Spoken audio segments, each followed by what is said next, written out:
Isma dans la base. Salut les titans, j'espère que vous allez bien. On se retrouve aujourd'hui pour le briefing du jour. J'ai 3 updates hyper intéressants à partager avec vous.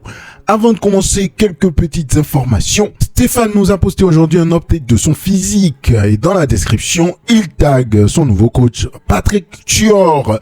Donc c'est officiel les gars, la machine est en marche, la collaboration a débuté et on espère bien qu'elle sera plus fructueuse que la fois précédente. Rendez-vous donc, comme vous le savez, l'année prochaine éventuellement pour revoir Stéphane sur scène. Deuxième petite information, Quinton Beastwood a confirmé qu'il ne participera à aucun autre show avant Monsieur Olympia cette année. Effectivement, depuis qu'il a gagné le Toronto Pro Show, étant donné qu'il avait fait beaucoup de compétitions l'année dernière, on se posait la question de savoir s'il allait faire la même chose cette année, d'autant plus raisonnablement, on s'attend à ce qu'il ne finisse pas dans le top 10. Donc, faire plus de compétitions serait éventuellement l'occasion d'amasser du cash prize aussi, les gars. Mais non, Quinton a décidé qu'il ne fera pas d'autres compétitions. Il a confirmé aujourd'hui dans sa story qu'il ne participera à aucune autre compétition que Monsieur Olympia. Troisième petite info, ou plutôt update les gars, c'est Jordan Hutchinson dont on a déjà parlé hier, qui nous a repartagé aujourd'hui un update de son physique.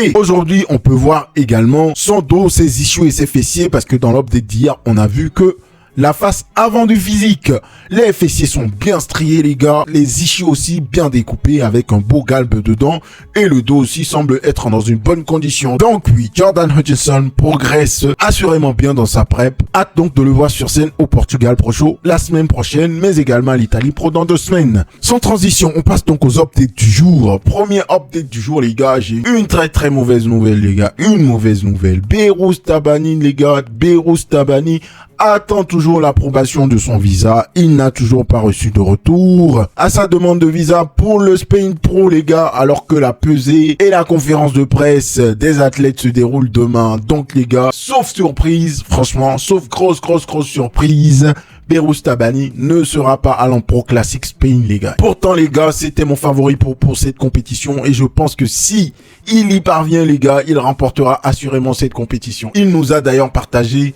aujourd'hui, un peu plus tôt dans la journée, un update de son physique qui était absolument dingue, les gars. Absolument dingue. Ce mec, je vous assure qu'il serait Monsieur Olympia et je n'aurais pas de quoi me plaindre parce que son physique, clairement, les gars, présente toutes les qualités pour être un Monsieur Olympia. Qualité musculaire, densité, shape, belle proportion, belle masse au global. Vraiment, un super physique, les gars, avec une très belle shape. C'est dommage les gars, c'est vraiment dommage que des athlètes de talent comme ça galèrent à monter sur les plus grosses scènes de bodybuilding du monde pour des problèmes de visa et des problèmes administratifs on va dire. Et si vous voulez mon avis, je pense personnellement que la demande de visa a été déclinée les gars, parce qu'il nous a reposté aujourd'hui. Là, il y a à peine 1 heure au moment où j'enregistre cette vidéo, un autre update de physique où il indique dans la description, quoi qu'il arrive, je n'abandonnerai jamais, en marquant bien la date d'aujourd'hui pour bien signaler que cet update date d'aujourd'hui les gars. Soit il y croit encore, soit il a déjà eu son retour les gars et la demande de visa a été déclinée. C'est vraiment dommage les gars, vraiment dommage. J'espère que la demande n'a pas été déclinée les gars. Et si demain il n'y a pas du nouveau les gars, c'est que Behrouz Tabani ne sera pas à l'Empro Classic Spain. Le plan B maintenant c'est de travailler sur une demande de visa éventuellement pour l'Italie les gars. Donc affaire à suivre les gars. Je suis vraiment dégoûté les gars, je suis vraiment dégoûté de ne pas pouvoir voir Behrouz Tabani sur scène ce week-end. Je garde encore un tout petit espoir, mais je vous avoue que je pense à ce stade que c'est déjà mort. Dites-moi ce que vous en pensez dans les commentaires, les gars. C'est plutôt une mauvaise nouvelle, les gars. C'est une très mauvaise nouvelle. Bon, on lui souhaite beaucoup de courage et on espère vraiment qu'il parviendra à quand même obtenir son visa pour participer à l'une des compétitions qui se tient en Europe. Il en reste encore 2, l'Italie et le Portugal. Affaire à suivre, les gars. Affaire à suivre. Deuxième update du jour avec Nick Walker. Nick Walker n'est pas content les gars. Il n'est pas content du tout. Il a retrouvé son énergie qui confine à l'arrogance pour certains et à l'hyper-confiance pour d'autres. Quel que soit votre camp, dans tous les cas, sa prise de position quand il commence à adopter ce type de discours ne laisse pas indifférent. Il a posté hier une vidéo sur sa chaîne YouTube où il indique tout simplement, c'est pas la peine que je vous le répète les gars, je vous laisse écouter la séquence. Légère. Je le dis tout de suite, mais je ne viens pas juste pour gagner. Je viens pour anéantir. Je viens pour embarrasser tout le monde. Je veux que tout le monde voit qu'il y a un gang à la base. écart entre moi et mes adversaires. Et je dis ça avec le plus grand respect pour tous les participants. Mais il y aura de la distance. Et une longue distance. Donc, encore une fois, je ne prends personne à la légère. Quel que soit le spectacle que je fais, peu importe qui y participe. Je m'entraîne pour être à 100% à chaque spectacle auquel je participe. Et j'ai l'intention d'être ça à temps encore meilleur pour l'athlète olympique. Donc voilà, sans manquer de respect à tous ces adversaires qui seront au Tampa Pro Show, il entend bien marquer son terrain et démontrer qui est le maître en montrant qu'il y a une grosse, comme il le dit, grosse distance entre lui et ses adversaires. Il vient pour embarrasser, comme il le dit lui-même, ses adversaires. Tout ça, cette réaction, les gars, n'est pas du tout étrangère à toutes les comparaisons que les médias de bodybuilding sont en train de faire en ce moment pour le comparer à Joe Palacios. Certains disant que la battle pourrait être serrée et que Nick ne devrait pas être trop confiant parce que, sait-on jamais, Joe Palacios pourrait bien lui mettre sa raclée.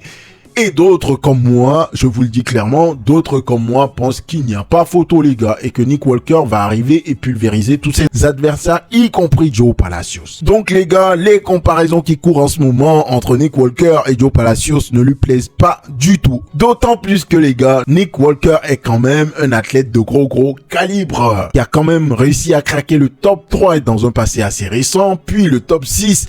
Donc c'est un athlète de gros calibre. Joe Palacios de l'autre côté n'a même pas encore gagné un pro show les gars. Donc je peux comprendre l'agacement de Nick Walker les gars, que tout le monde le compare à Joe Palacios. Donc Nick Walker sort de sa zone de confort et reprend son attitude de grande gueule. Au moins lui les gars, il a le physique pour soutenir son attitude. Rien à voir avec Derek Laflotte. Bon, ben n'empêche les gars, je pense quand même que Joe Palacios gagnera quelques pauses face à Nick Walker. Mais dans l'ensemble les gars, je suis globalement d'accord avec lui. Quand il va arriver sur scène, il va tout simplement creuser l'écart. Il n'y aura pas de photo, j'en suis presque certain. J'en suis certain les gars. Dites-moi ce que vous en pensez dans les commentaires. Dernier update du jour avec Vlad Suhorushko. Et Vlad est désormais, donc comme vous le savez, à quelques jours de sa prochaine compétition puisqu'il sera également au Portugal Pro. L'update de physique en lui-même est plutôt intéressant les gars, mais c'est pas vraiment ce qui a attiré mon attention les gars. Ce qui a activé toute mon attention dans ce update, c'est ses épaules les gars. Les épaules sont tout simplement hors sol, hors pair les gars. Complètement en déphasage avec tout le reste du physique, les bras, les pecs, en déphasage total. On dirait que les épaules n'appartiennent pas au bonhomme en question. Ça m'a intrigué les gars, ça m'a intrigué, vous me connaissez. Donc quand c'est comme ça en général, on ne peut pas s'empêcher de soupçonner des injections d'huile, comme vous le savez, le SEO. Mais très honnêtement les gars, difficile de parvenir à cette conclusion les gars, extrêmement difficile parce que non seulement il présente encore de belles séparations dans les épaules, des fibres, de la vascularisation également, et il a encore ce look dense et dur, tout comme Nick Walker. D'ailleurs, je vous l'ai déjà dit, je le place dans la même catégorie que Joe Palacios et Nick Walker. C'est des athlètes qui n'ont pas de physique du tout esthétique, mais qui ont des groupes musculaires totalement dingues et une qualité musculaire vraiment intéressante. Les gars, quand je regarde les épaules de Vlad, très sincèrement, il me fait penser un petit peu aux épaules de Paul Gillette, qui avait des épaules totalement stratosphériques, ou encore Marcus Ruhl, les gars. C'est des épaules de ce calibre-là, voire même Big Ramy. Mais à la différence de tous ces athlètes, en fait, les pectoraux suivaient un peu le développement des épaules. Là, c'est pas du tout le cas. Les épaules de Vlad sont beaucoup trop développées, surdéveloppées par rapport aux pectoraux qui restent quand même un petit peu en retrait, et les bras aussi.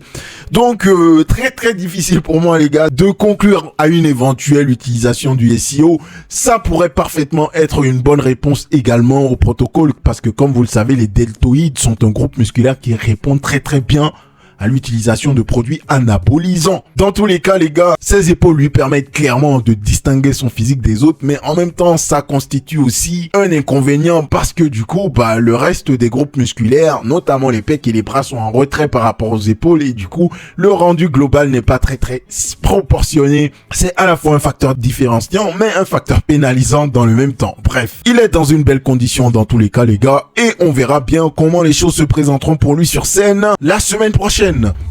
Dites-moi ce que vous en pensez les gars de ces épaules de Vlad les gars. Pensez-vous que ce sont des épaules exemptes de toute utilisation de SEO. Ce sera tout pour le briefing du jour les gars. Un like, un abonnement, un commentaire, ça me fait plaisir et ça me motive à continuer. On se retrouve donc demain pour un nouveau briefing. D'ici là, hydratez-vous et restez anabolique.